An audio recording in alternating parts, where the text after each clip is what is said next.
Yeah. So I'm in there thinking like, all right, Collision is this like tomboy girl, because I don't know no girl in St. Martin rapping, right? And I'm sitting at PJD2 waiting on this competitor, this Collision to come in. And I'm like, I'm expecting to see, no disrespect, I'm expecting to see like somebody like a little butch, you know what I mean? Collision walks in and Collision is sexy. I'm like, yo, you just rap?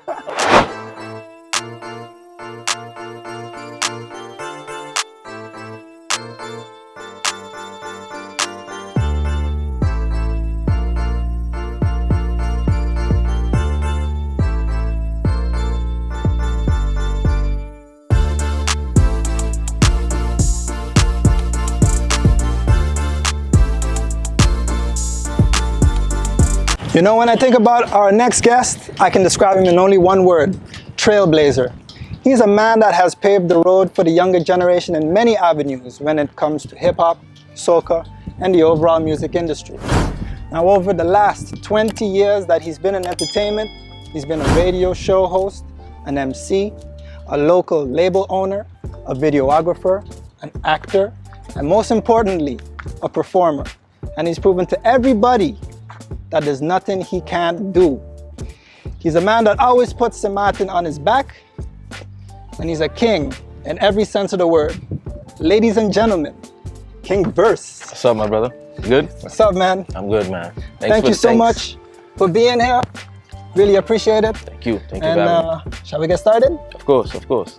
Alrighty, so on the Sitting Down with Stov show, we like to get the full experience of the guest. And so we're gonna dial it, you know, back a few years, right?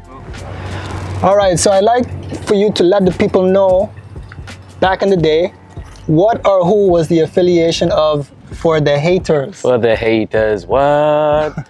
Well, back in the days, you know, a group of us from the town area and some other areas, we just came together and we formed up a little clique. And it was, For the Haterz was like the label, you know, and I was at the time known as Versatile, had my boy Brad. At one point in time, you had Odyssey, you had several other members. You had my boy Wo, big up to my boy Wo, Saint Dog. And, you know, all of us just came together, just doing the music, you know, and doing some other things we wasn't supposed to be doing, but, you know, it's all part of it. And, you know, we was young, wild, and free, as the song says. And we just wanted to get out there. And, you know, at that time, we were doing hip-hop heavily. And we just wanted to leave our little imprint, you know, and we was doing everything ourselves, you know, making our own mixtapes. I used to stand up on the corner of the street, hustling mixtapes, $5, $10. We did our very own shows at the Culture Center, so we wasn't waiting on anybody. Right. And, you know, just before, you know, everything kept moving on, we also got a radio show on PJD2. So shout out to Don Hughes for giving us the opportunity, and we played nothing but local music on Wednesday nights.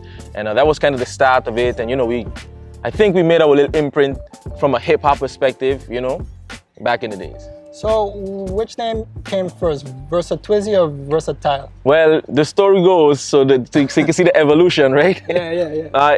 Initially, Versatile, I wanted to be part of a group, you know, but when I came back, I had this great idea when I was in New York, and when I came back, the person who I envisioned to be part of the group wasn't serious. I was like, all right, I'm gonna keep the name, because growing up in the St. Martin, you already know how it is. You're culturally diverse. I love hip-hop, I love reggae, soca, everything. Right. So I was like, why not stick to the name Versatile? I like to do everything anyway. So, and I rolled with it from there. Then over the years, a couple years into it, I realized there's a Versatile in Jamaica. There was one in Barbados. So I was like, I gotta be different. I see. So I adapted the Versatwizy. Clever. You know? Yeah. And then as years progressed, I remember a girl came into the studio once and she was like, well, you guys said Versatwizy. That's so Americanized. And I was like, what? But she kind of slapped me in the face with like a dose of reality. And at that point in time is when I started to kind of shun away from the American style of hip hop, and started to realize like, yeah, we're not representing who we are. We represent who we are by saying St. Martin and this and that, but we're not representing it by our twang, you know? Yeah, exactly. So by that time, I actually have a full mixtape. It's called, I can't cuss on this. Can I cuss on this? I can say my little word. Well, the mixtape is called In Your Skunt Volume 1. But I never put it out, and it's all island twang. Really? Raw St. Martin English. But I found a way how to fuse it in a way that it was like nobody else was ever doing it. And it was like, yo, this is the formula. Because I believe like we have to remain true to ourselves. You can't say, and not knocking anybody, and you know, and I love a lot of the new rappers that are out right now. Word. But you know, how you can say that you're from St. Martin to a degree, and we ain't rapping in our twang. Yeah. You know what I mean? It's like, That's what makes it special. Exactly, because Jamaicans dancehall music is with a Jamaican accent. You know, soca music from Trinidad is with a Trini accent, and you know, everybody has the thing that makes them true. And you know, a lot of other little things happen in the evolution process, and that's how I ended up with the king verse, because I believe every man and every woman is a queen, every man is a king in their own right. All right. Now, this mixtape, was it ever released? No, never released. Just on my hard drive. All right, all right. If you want, I can leak a little sample, you know what I mean? Alrighty. Could you maybe describe your first big break as an artist, like when you were, like the first event where you really felt like, oh, I'm noticed now, you know, among the island community? Well, you know, remember that moment? For me, actually, there were several moments. It happened once with the hip hop, because at that time, and I'm talking like 06, 05, 07, 08, I was... Is it the Lady Grace? Well, actually, Lady Grace, I'm gonna give you a quick story as a hip hop artist, right? What happened was, one time, I only was known to rap amongst my friends. No Versatile, no nothing, or I think I had the name by then, can't remember. But Lady Grace held a competition to win 2 tickets to go to Sean Paul and Shaggy. And it was a call-in. So I called in, I rapped my verse, bam, she said, okay, you're a finalist. And I went up against my girl Collision, big up to Collision one time. Right, big up. And I'm gonna give you a little side note story. I hope we got enough time to cover this, right? So I'm in there thinking like, all right, Collision is this like tomboy girl, because I don't know no girl in Sittin rapping, right? And I'm sitting at PJD2 waiting on this competitor, this Collision to come in. And I'm like, I'm expecting to see, no disrespect, I'm expecting to see like somebody like a little butch, you know what I mean? Collision walks in and Collision is sexy. I'm like, yo, you just rap? I'm like, holy crap. I'm like, yeah, and ever since then we've been cool, but I won that day. And you know, got my 2 tickets, and that's when like the little recognition started to come into play. And you know, one thing led to another. When we used to do shows as for the haters, it was like how you see some of them hip hop artists in the States. It's like 30 people on stage. It was that kind of vibe at one point in time, you know. So the recognition was like, yo, who the heck are these dudes are crazy. You know, and things just evolved from there. But it wasn't really until the soca music is when things really took off, you know, majorly, because hip hop, remember, is a music that's generated to a younger audience. And you know, so yes, the younger audience will give you recognition, some of the older heads, but with the soca, it was everybody. Nobody was exempt. So, you know, you had people from anywhere, any walks of life, no matter from young to old, no matter where they came from, they rocking with soca music. That's true, definitely. Now, explain us about the boombox back in Laser 101. The boombox. Shout out to my boy Omari Ferrari. Shout out. Yeah, so we got an opportunity to do a show. It was from 6 to 9 at night. It was called the boombox. You know me and my boy Omari Ferrari. Yeah. And yeah, man, we did that. Initially, it was supposed to be with my girl Passion. Okay. But an unfortunate situation happened with Passion, and you know, she couldn't be here anymore. So my boy Omari, he actually moved to St. Martin to do the boombox with me. Crazy. Yeah, and you know, we had a good run, man. We had a nice little run. And then, you know, at that time, my son was born, and I couldn't do the 9 to 9 anymore, you know, because I was literally in the station from 9 in the morning to 9 at night.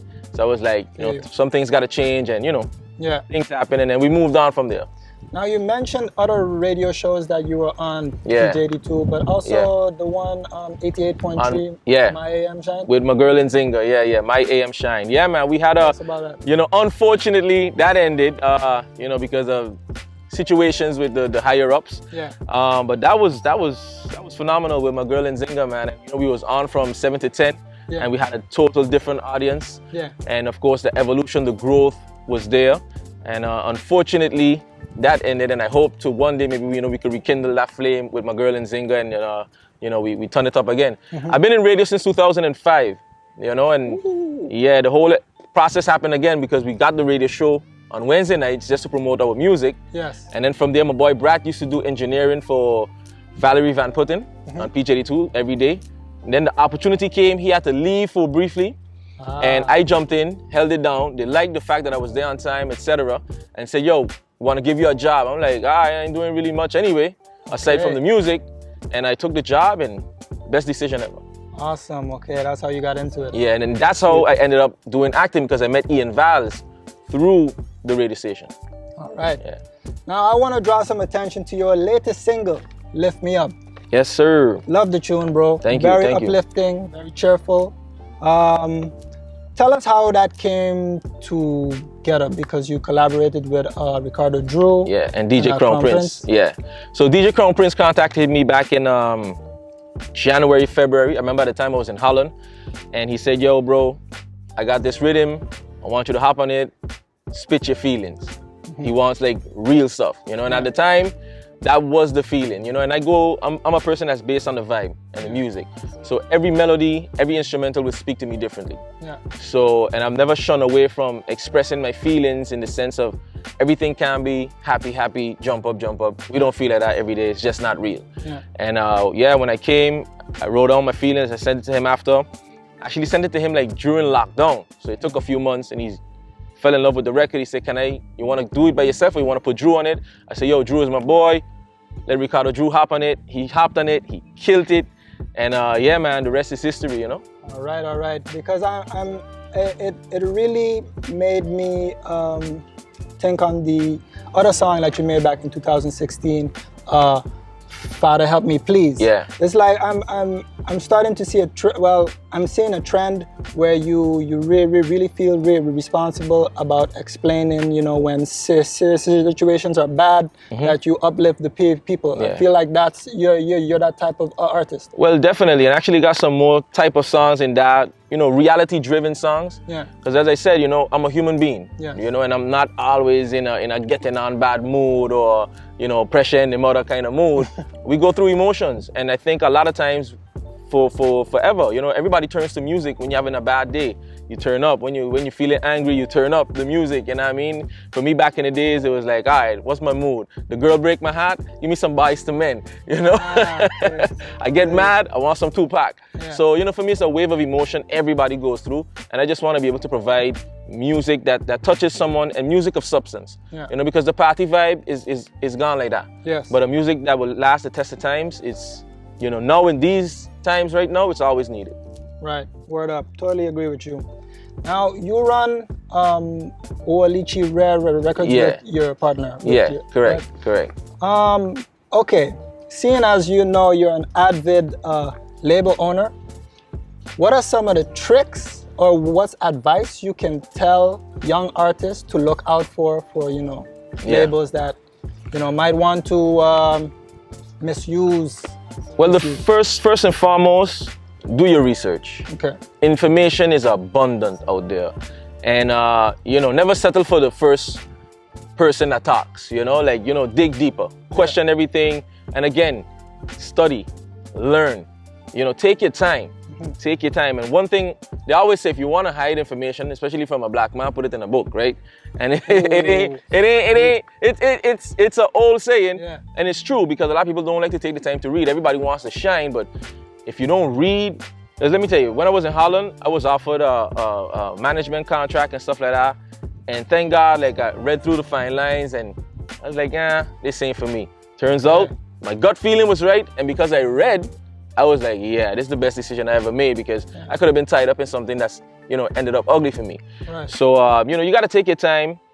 And before you even reach to that level, because, you know, nowadays everybody's more independent driven and you can do it on your own. You don't need no label per se to put your stuff out, and, you know. Of course. And we're just a startup label, so we don't have the millions of dollars to say, hey, we're going to do the branding and we're going to do marketing for you and everything, because you could do that by yourself. The trend is how many followers you have. Any label that you approach these days, they don't even care about the song that you got. Or the talent, or how much people you got following you, you know? And but you just gotta read, do your research, study the game. Yeah. You know, be a student of the game at all times. See the big ones that have done it, the greats that have done it, because that's what we model our company after, you know what I mean? And we taking our time. So you know, we ain't in no rush to say, hey, we sign in and we bust in and everything like that, because, you know, I got myself and we got Tamilia, you know, who's phenomenal. I mean, she's incredible. Top of the top, you know what I mean? Making waves. Yeah, and shout out to Dianique one time.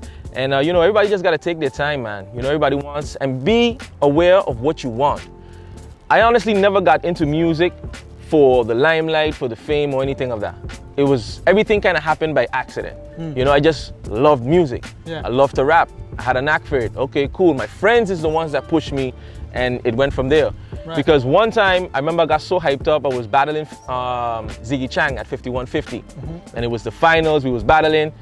and I got so hyped up and so caught up in myself, I lost focus. See. And that moment humbled me. Yeah. You know, and then I was like, yo, never lose sight of what you're in it for.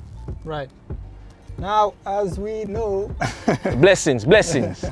as we know, Carnival was canceled this year, and everybody knows, you know, you dominated, you constantly dominate Soca Rumble. Now, what is it that we missed this year? Because we didn't have the event. So I was wondering, you know, what did we miss from King Verse this year? Well, to be honest with you, you know, because as you know, the promoters from Soca Rumble, they kind of pulled out because of, you know, certain situations. Some don't really know.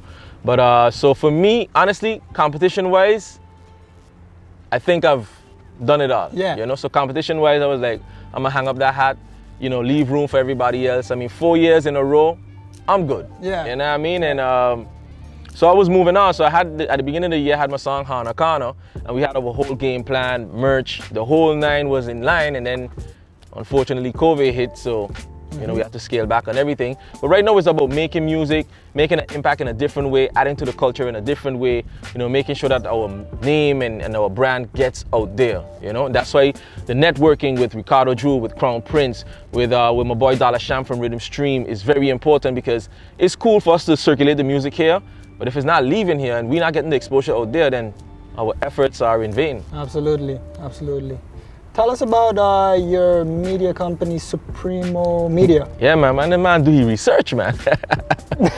Well, you know, before, I've always had to do everything on my own, you know? So before starting this company now, I always used to be heavy into the video making, because I couldn't afford to pay nobody. So I used to do my own little hip hop videos and so forth. And then that turned into a little profitable something. Somebody want a little video, I could do it. Then I stopped that for some years. COVID came. I was home, bored. I was like, yo, I need to do something. Yeah, and then I did some courses.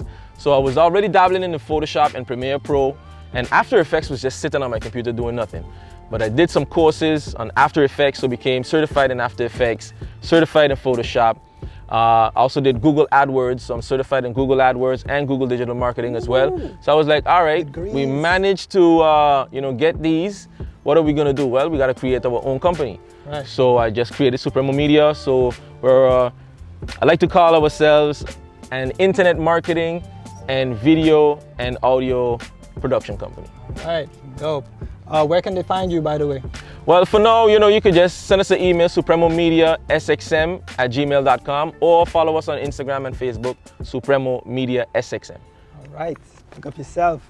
Now, in terms of music, because you did mention, you know, putting music out, what are the future projects that we can expect from King Verse soon? Well, definitely more collaborations with some more international acts, and again, more music that impacts our people in a more conscious mind. Yeah. You know, conscious mind state.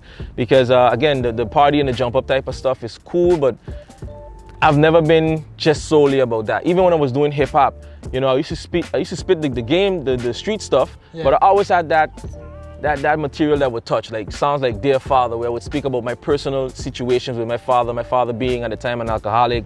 I was dealing with domestic violence and so forth. And I was never afraid, because I'm like, yo, this is my story, but this could be the story of millions of people out there as well. And somebody needs to know that there's somebody out there you can relate to, somebody maybe you could come and talk to, so you could find out how I got through my situation, you know? And music has been my savior. Entertainment has been my savior, because without it, you know, I could have been, you know, dead or in jail or you know, worse. Yeah, I feel you, bro.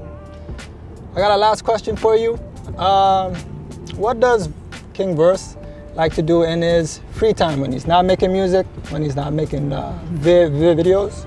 What do you like to do to relax? Oh, well, fun? Well, definitely for fun these days. You know, I'm a mountain bike junkie. You know, shout out to my boy Star one time. Star never calls me when he goes to these free dive and stuff like that. I tell him like, yo, he'll hit me up.